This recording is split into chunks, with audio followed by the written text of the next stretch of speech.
Today, we're going to examine a process that's fundamental to how our cells work, how a single protein can find its specific target within the immense library of our DNA. Our guide for this will be a new theoretical model that proposes a very interesting mechanism to explain this genomic search. So this brings us to the central question, and it's really a question of scale. A protein inside the nucleus of a cell has to find one very specific genetic address, and it has to do it quickly and reliably. When you consider the sheer size of the genome, this presents a search problem of massive proportions. Here's how we'll break it down. First, we'll define the genomic search problem itself. Then we'll introduce the key molecular player that seems to help solve it. After that, we'll dive into the proposed octopusing mechanism. Then we'll cover the design principles that make it so efficient, and finally, we'll see how this model holds up when compared to real experimental data. So, let's begin by looking at the components involved and the true nature of the challenge they face. The protein at the heart of our story belongs to a class called transcription factors, or TFs for short. These proteins are the master regulators of the genome. Their job is to bind to very specific DNA sequences to control which genes get turned on or off. This process, gene expression, is fundamental for everything from how a cell responds to its environment to how an entire organism develops. The problem, at its core, starts with one of these transcription factors.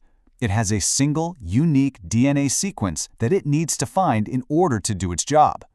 And the search space is just vast. In humans, that single protein has to search through a genome of about 3 billion base pairs. If the protein were just relying on random, three-dimensional movement to bump into its target, it would simply be too slow to account for the speed at which gene regulation actually happens in a living cell. This implies there must be a more sophisticated mechanism at play. The solution proposed by this new model involves a part of the transcription factor that, for a long time, was not well understood. It's called the Intrinsically Disordered Region. Now, these intrinsically disordered regions, or IDRs, are not rare at all. In fact, they're quite common. As you can see here, about 80% of transcription factors in eukaryotes, that includes organisms like us with a cell nucleus, have one or more of these regions. Their high prevalence alone suggests they have an important function. You see, the scientific view of these IDRs has changed significantly. They were once considered to be just unstructured tails on a protein, kind of floppy without a fixed 3D structure, and their function wasn't clear. But the current understanding is quite different.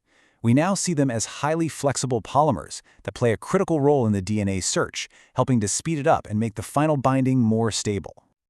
This new understanding of IDRs brings us to the core concept of the paper, a new mechanism for how these flexible regions help the protein search along the DNA strand in one dimension.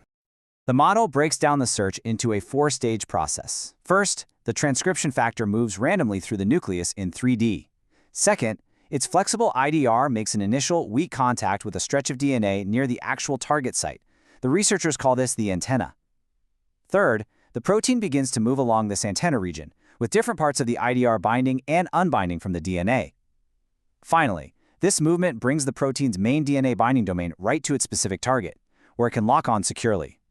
The authors gave this one-dimensional walk a memorable name, octopusing.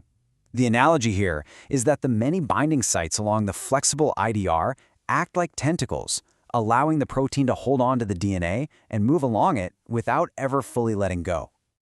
So we have this idea of an octopusing mechanism, but what makes it efficient?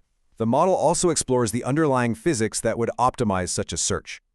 And it boils down to three key design principles. First, for the most efficient search, the spacing between the binding sites on the IDR should roughly match the spacing of the weak binding sites on the DNA antenna. Second, the number of binding sites on the protein's IDR should be similar to the number of available target sites on the DNA. And third, the energy of each binding interaction needs to be strong enough to overcome the loss of flexibility or entropy that happens when the IDR gets tied down. These principles are all about solving a fundamental trade-off in physics. On one hand, binding to the DNA is favorable from an energy standpoint, but on the other hand, it constrains the flexible IDR and reduces its freedom of movement, which is unfavorable from an entropy standpoint. So an efficient search system has to find the optimal balance between these two opposing forces. Now, any good theoretical model has to be validated against what we observe in the real world. So this final section looks at how the predictions of the octopusing model compare it to actual experimental data. The model makes a very clear and testable prediction. If this flexible IDR is crucial for holding the protein onto the DNA, then shortening it, that is, truncating it, should make the protein bind less tightly to its target. And this prediction is confirmed by experimental results. Studies on a specific transcription factor in yeast called MSN2 have shown that as its IDR is progressively shortened, its probability of binding to the DNA decreases. Importantly, the paper reports that this decrease happens in a way that is in quantitative agreement with the model's predictions. The model also provides a neat solution to a long-standing puzzle in the field known as the speed-stability paradox. Here's the paradox. To be stable, you need strong binding to the DNA, but strong binding should make it slow to move along the DNA. On the other hand, to move fast, you'd want weak binding, but then you risk the whole protein detaching.